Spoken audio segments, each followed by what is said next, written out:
Assalamualaikum warahmatullahi wabarakatuh. Terima kasih. Pada kesempatan ini saya dengan nama Dr. Abdul Ghaffar Parinduri, spesialis forensik, memberikan materi tentang visum et repertum, derajat luka, deskripsi luka, jenis luka, dan jenis visum. Kemudian visum et repertum pada penentuan lama kematian. Kita mulai dari pengertian apa itu visum et repertum. Visum et repertum adalah suatu keterangan tertulis yang dibuat oleh dokter dari apa yang ditemukan dan diminta oleh penegak hukum seperti penyidik untuk membuat terang suatu perkara-perkara pidana. Ada beberapa pendapat juga mengatakan visum et repertum adalah keterangan dibuat oleh dokter atas permintaan penyidik yang berwenang dan mengenai hasil pemeriksaan medik terhadap manusia baik yang hidup atau mati maupun bagian atau yang diduga bagian dari tubuh manusia berdasarkan keilmuannya dan dibawa sumpah untuk kepentingan peradilan. Jadi di sini ya tertuang berdasarkan hukum pada pasal 133 Kitab Undang Hukum Acara Pidana, yang mana bila diperiksa adalah manusia sebagai korban atau diduga sebagai korban suatu pidana baik hidup maupun mati.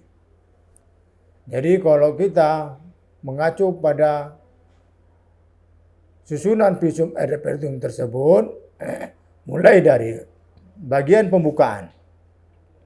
Bagian pembukaan ini berisikan tentang pro justisia, artinya demi keadilan. Ini setara dengan meterai. Jadi nggak perlu lagi pakai surat meterai. Jadi kita buat ya pro justisia, berarti sudah sifatnya kuat dengan kertas bermeterai.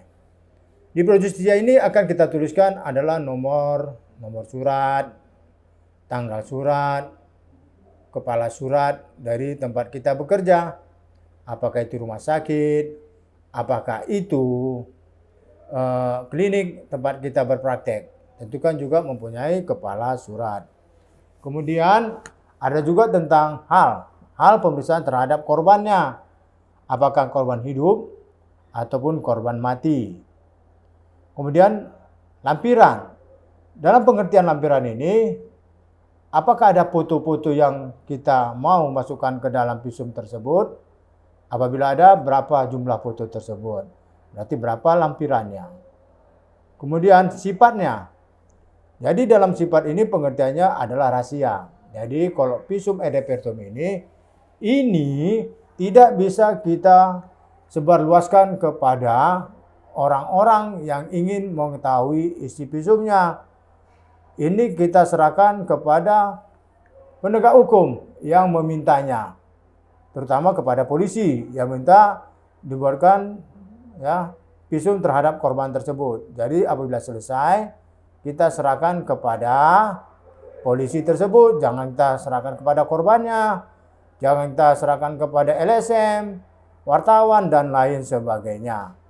Karena nanti sifatnya tidak rahasia lagi, nanti bisa asumsi keluar sana bertambah nanti ya selain apa yang kita tuangkan dalam visum. Kemudian masuk ke bab pendahuluan. Bagian pendahuluan ini berisikan tentang identitas dari dokter yang melakukan pemeriksaan. Seperti saya yang bertanda tangan di bawah ini, Dr. Abdul Ghaffar Parinduri, spesialis forensik, bekerja di Rumah Sakit Umum Daerah Dr. Andus Haji Amri Tambunan.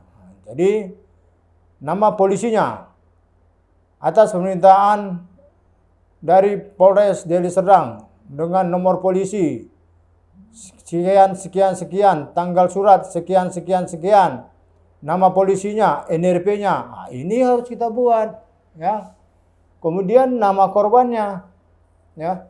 Nama korbannya sesuai dengan nama yang tertera di surat permintaan visum tersebut dari polisi.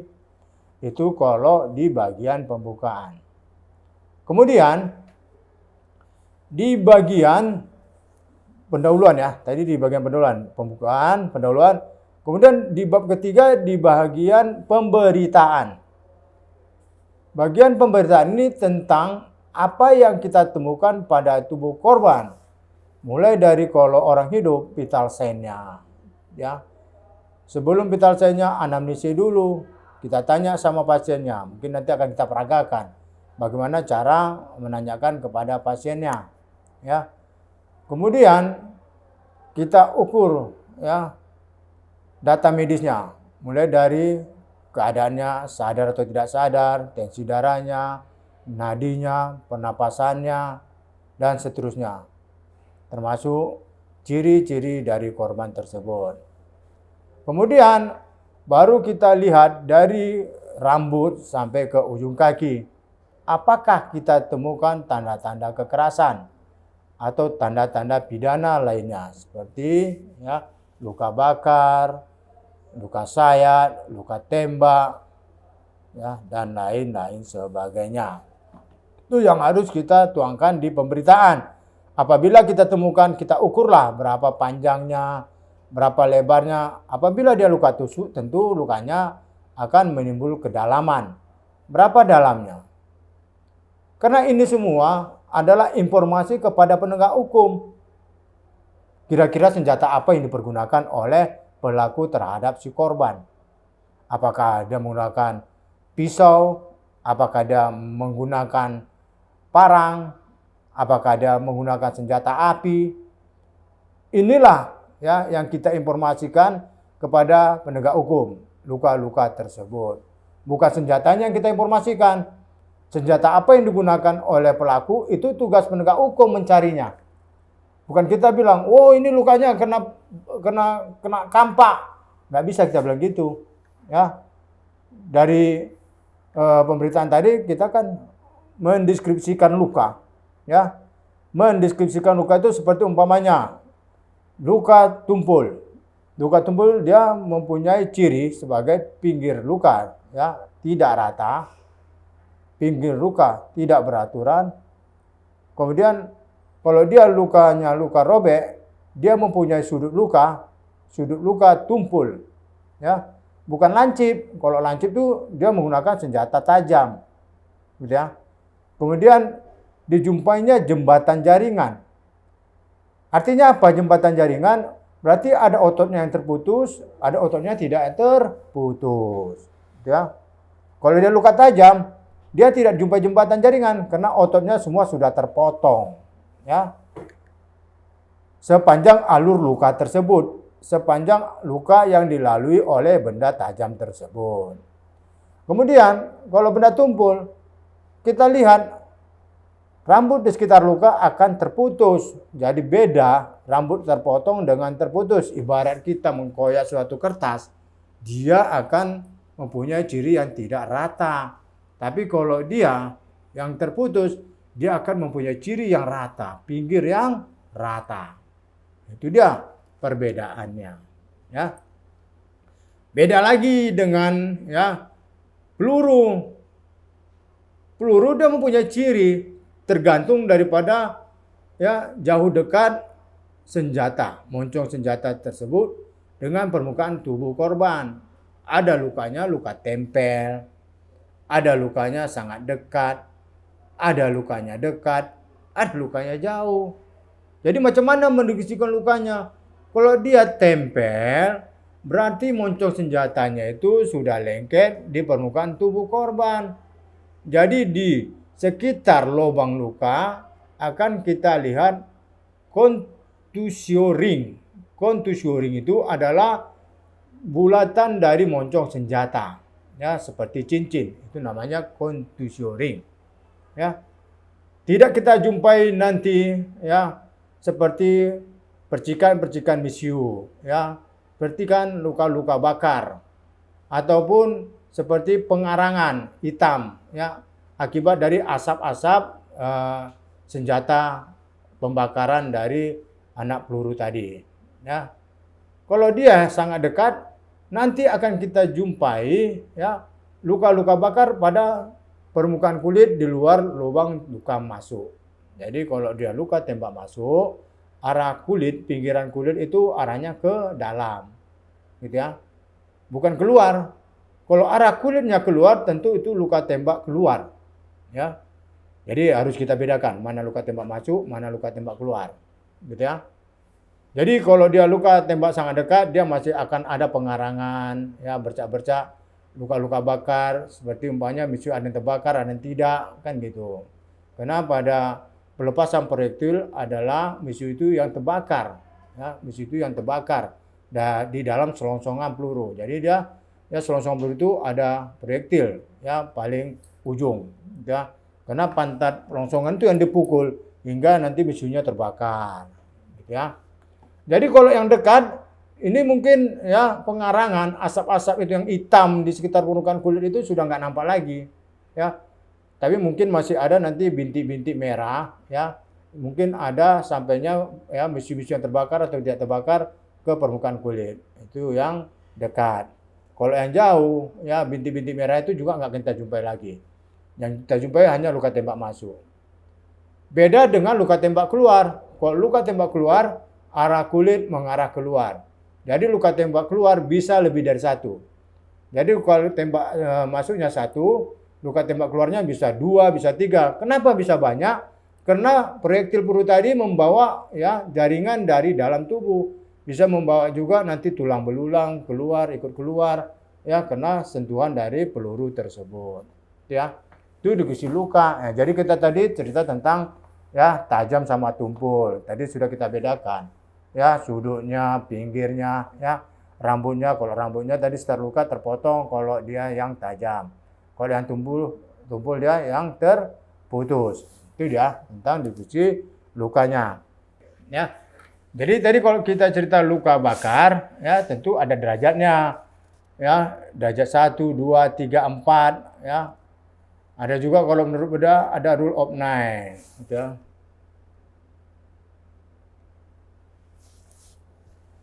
Jadi kalau dia ya derajatnya itu, dia kalau hanya cuma permukaan kulit aja yang kena, ya itu derajat 1. Tapi kalau sudah sampai ke lapisan bawah kulit, ya derajat 2. Kalau sudah sampai ke otot, udah derajat 3. Kalau sudah sampai ke permukaan tulang dan sampai patah tulang, itu sudah derajat 4. Ya. Ada juga dia menurut Dupuytren dia sampai derajat 6. Tergantung daripada penelitian masing-masing ya pakar. Itu dia ya. Itulah tentang definisi luka, gitu ya. Jadi kalau dia luka tumpul, ya dia ada luka memar, ada luka lecet, ada luka robek, ada kompresi atau dikatakan patah tulang karena suatu tekanan pada permukaan tubuh manusia. Ya. Kalau dia luka tajam, ya dia ada luka sayat, ya atau luka iris, ya ada luka tusuk, ada luka bacok, ya. Jadi tergantung kekuatan daripada benda tersebut. Kalau dia luka sayat, ya lebih luas panjang daripada dalamnya. Kalau dia luka tusuk, lebih jauh dalamnya daripada luasnya. Kalau dia luka bacok, dia tergantung daripada sisi senjata tersebut. Apakah dia gunakan cangkul, atau dia gunakan parang, atau dia gunakan kelewang membacok tubuh korban. Itu ya. Itu tentang ya pemberitaan ya daripada definisi luka tersebut. Jadi harus kita bisa bedakan ya. Inilah informasi kepada penegak hukum. Kira-kira ya apa yang harus ya kita berikan kepada penegak hukum biar penegak hukum ya menilai kira-kira senjata apa yang digunakan si pelaku ya. Jadi jangan lupa di pemerintahan ini kita ya menghitung panjang, menghitung lebarnya. Dan kalau kita mengukur panjang dan lebarnya, jangan kita bikin panjang kali lebar, kali dalam. Jangan, nanti jadi luas dia. Jadi cukup panjang 2 cm ya. Tulis dengan huruf, jangan angka. Nanti panjang 2 cm ditambah orang. ya, 5 atau tambah orang 5 jadi 25 cm. Bingung polisinya. Di TKP ditemukan cuman pisau belati. Ini 25 cm, ini pisau apa ini? Seharusnya ya cuma 5 cm ya, pisau belati. 25 cm ini bukan pisau belati lagi nih. Kan gitu. Jadi kita jangan membuat keraguan kepada penegak hukum. Maka kita tulis dengan huruf ya, jangan angka. Ya, 25 cm. Lebar, lebar 5 cm. Dalam 0,5 cm. Jadi kita tulis dengan huruf, jangan pakai angka. Supaya jangan ya nanti tangan-tangan jahil menambah-nambah gitu ya. Lalu kemudian kita masuk ke penutup, ke kesimpulan. Sebelum penutup kita masuk ke kesimpulan ya. Kesimpulan adalah menceritakan tentang apa yang kita lihat di pemberitaan. Tadi kalau di pemberitaan tadi ada panjang lebarnya, di kesimpulan ini tidak perlu lagi kita pakai panjang lebar. Cukup apa yang kita temukan di pemberitaan. Umpamanya di pemberitaan dijumpai luka tusuk pada perut sebelah kanan. Panjang sekian, lebar sekian.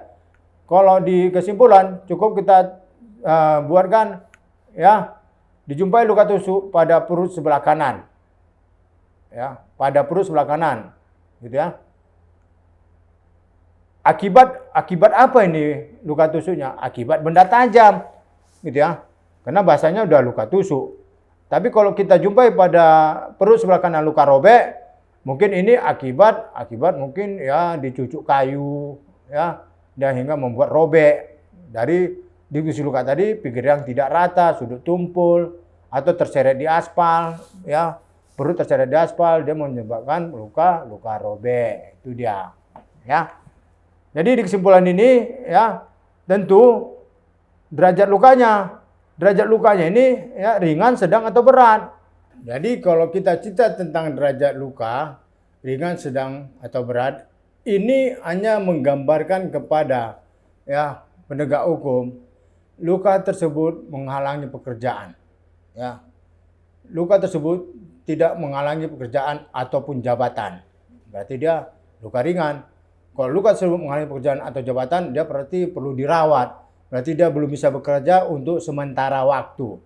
Ya, ini tertuang pada pasal 351 Kitab Undang Hukum Pidana. Kalau dia pada pasal 352 Kitab Undang Hukum Pidana, ya, dia tidak terhalang dalam melakukan pekerjaan. Ya, tidak terhalang. Berarti dia bisa melakukan pekerjaan. Ya. Tapi kalau dia ya meninggal dunia atau cacat atau hilang ingat, hilang akal pikiran, dia sudah dikategorikan luka berat, ya. Dikategorikan luka berat. Ini tentang ya derajat lukanya. Hanya kita ya apakah ini ringan, sedang atau berat, ini tugas polisi ya yang mencari tahu. Ya, pasalnya ditetapkan kepada tersangka. Kita hanya menyebutkan ya masih bisa bekerja atau tidak korbannya. Hanya ini yang kita informasikan. Atau korbannya sudah tidak bernapas lagi atau korbannya sudah cacat seumur hidup. Nah, ini informasi yang kita berikan kepada penegak hukum tentang derajat lukanya. Kemudian kita masuk ke bab penutup. Bagian ini ya akhir daripada pembuatan visum kita ya dengan ya visum et repertum yang dibuatnya adalah benar dengan mengingat sumpah sewaktu menerima jabatan dokter. Bagian ini sudah dibakukan bercikata, demikian visum et repertum ini saya buat dengan sesungguhnya, berdasarkan keilmuan saya dan dengan mengingat sumpah sesuai dengan Kitab Undang-Undang Hukum Acara Pidana. Lalu ditantangani oleh dokter yang membuat visum et repertum.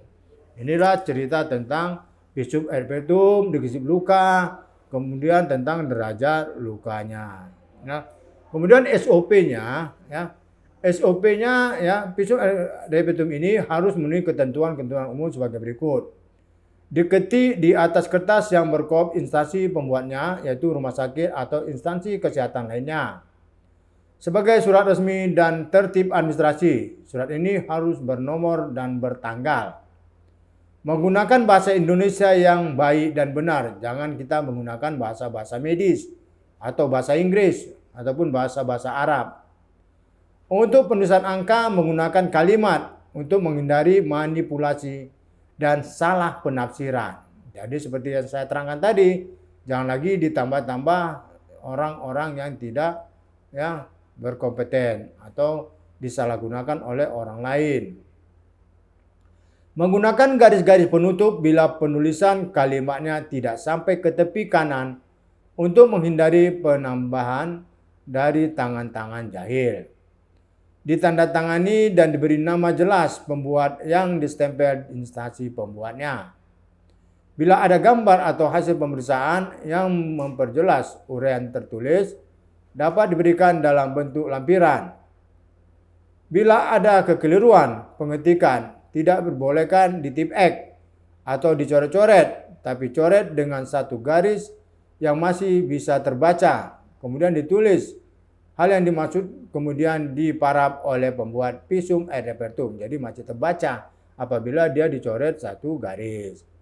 Visum et repertum yang asli hanya diberikan kepada penyidik, peminta dan diperlakukan sebagai dokumen negara yang bersifat rahasia. Sedang salinannya diarsipkan dengan mengikuti aturan arsip pada umumnya dan disimpan hingga 30 tahun. Itulah ciri-ciri SOP daripada pembuatan visum et repertum tersebut. Jadi tahap-tahap pembuatan visum et repertum, tanya, periksa, catat, simpulkan, ketik dan berikan kepada penegak hukum. Jadi visum ini ada visum perlukaan. Jadi sifatnya seketika, sementara dan lanjutan. Kemudian ada visum asusila seperti kasus-kasus perkosaan ataupun sodomi. Kemudian ada visum psikiatri apabila pelaku ataupun tersangkanya mengalami gangguan jiwa. Ini kompetensinya dokter ahli jiwa, dokter psikiatri. Kemudian ada visum orang mati. Jadi pada visum orang mati ini ada pemeriksaan luar dan ada pemeriksaan dalam. Maka telah kita tadi catat dari hasil pemeriksaan terhadap korban, akan kita ketik dan kita pindahkan ke dalam laptop ataupun komputer lainnya. Di sini kan sudah ada contohnya. Seperti yang saya terangkan di awal tadi, ada kepala surat, ada nomor surat, perihal atas nama Bapak Bapak Dwi, Bapak Deni, hasil pemeriksaan visum atas nama Bapak Deni, kemudian tanggal pembuatan visumnya, kemudian lampirannya. Tadi kan ada foto-foto, apakah mau kita printer foto-foto tersebut, berapa banyak lampiran foto-foto tersebut. Baru kita tuangkan dalam visum et repertum, masuk ke pro justisia, demi keadilan. Baru kita masukkan identitas kita, selaku dokter, dokter yang melakukan pemeriksaan, kemudian kepolisiannya, nomor polisinya, surat polisinya, tanggal berapa, dan siapa polisi yang menandatanganinya. Kemudian nama daripada korbannya, nama, jenis kelamin, umur, agama, kewarganegaraan, alamat, pekerjaan. Inilah cara pembuatan visumnya. Lalu, anamnesis, tadi kan keterangannya dia diserempet oleh begal, di daerah Jalan Singamaraja. Itulah yang harus kita buat. Baru kita melakukan pemeriksaan fisik diagnostik, berapa tensi darahnya, berapa nadinya, berapa pernapasannya, berapa temperaturnya, berapa tinggi badannya, berapa berat badannya. Kemudian ciri rambutnya, tadi ciri rambutnya lurus, Kemudian warna kulitnya tadi hitam, Kemudian perawakannya gemuk apa sedang? Tadi ini kan sedang, Pakaian tadi kemeja, liris-liris, Kemudian celana, jeans. Kemudian perhiasan, kalau dia nggak pakai perhiasan nggak usah dibuat, ada perhiasannya. Kemudian pemeriksaan luar, pemeriksaan luar tadi dari rambut tidak ada dijumpai kekerasan, Baru kita tulis per regio, dari lengan, lengan ekstremitas atas, dijumpai luka, lecet pada lengan bagian bawah, sebelah kanan, dengan panjang tadi berapa kita ukur panjangnya, dan kemudian lebar berapa lebarnya. dan kita deskripsikan lukanya, ya, bentuk luka pinggir tidak rata, ya, dan luka sedikit mengeluarkan darah. Berarti ini menggambarkan dia adalah luka lecet. Baru nanti kita tuliskan di kesimpulan, ya. Kesimpulan ini tentang interpretasi daripada pemberitaan tadi telah diperiksa, ya. Sosok korban nama Denny bla bla bla bla bla, ya. Dijumpai luka lecet pada lengan, ya, kanan bawah, ya. Akibat apa? Akibat benda tumpul. Jadi kalau luka lecet dia pasti kena benda tumpul, ya. Kemudian luka tersebut, ini lukanya kan tidak menghalangi pekerjaan, ya. Berarti ini kategori luka ringan. Luka tersebut tidak menghalangi pekerjaan, ya. Itu yang kita buatkan pada visum. Baru kita tutup, ya. Demikianlah visum et repertum ini dibuat dengan sebenar-benarnya atas dasar sumpah atau janji yang telah saya ucapkan pada waktu memangku jabatan serta sesuai dengan Kitab Undang-Undang Hukum Acara Pidana. Lalu kita tentang ini. Demikianlah tentang pemeriksaan korban pada kasus, ya, dan membuatkan visum et repertumnya. Oke, baiklah, tadi sudah kita cukup lumayan lah menjelaskannya, ya, mulai dari, ya, siapa yang meminta pembuatan visum, ya, ada korbannya atau tidak, bagaimana SOP-nya, bagaimana tata caranya, dan cukup kita jelaskan. Mudah-mudahan bermanfaat bagi semua mahasiswa, ya. Kedepannya nanti mahasiswa ini, ya, bukan nggak kompetensi mahasiswa kalau untuk membuat visum orang hidup. Jangan nanti diminta polisi untuk pembuatan visum orang hidup tidak mau atau tidak menolak, ya, menolak itu akan ada sanksi hukumnya, ya, akan ada sanksi hukumnya tertuang pada pasal 224 Kitab Undang Hukum Pidana. Jangan gara-gara menolak visum, membuat visum kita masuk penjara, ya, kecuali kalau kita bukan dokter, kalau kita itu perawat, ya, mantri, karena nggak ada dasar hukumnya perawat atau mantri untuk membuat visum et repertum. Jadi kalau kita dokter, siap kita untuk melakukan pembuatan visum et repertum. Mudah-mudahan bermanfaat bagi adik sekaliannya. Sampai sini saya, dengan akhir kalam saya ucapkan Assalamualaikum warahmatullahi wabarakatuh.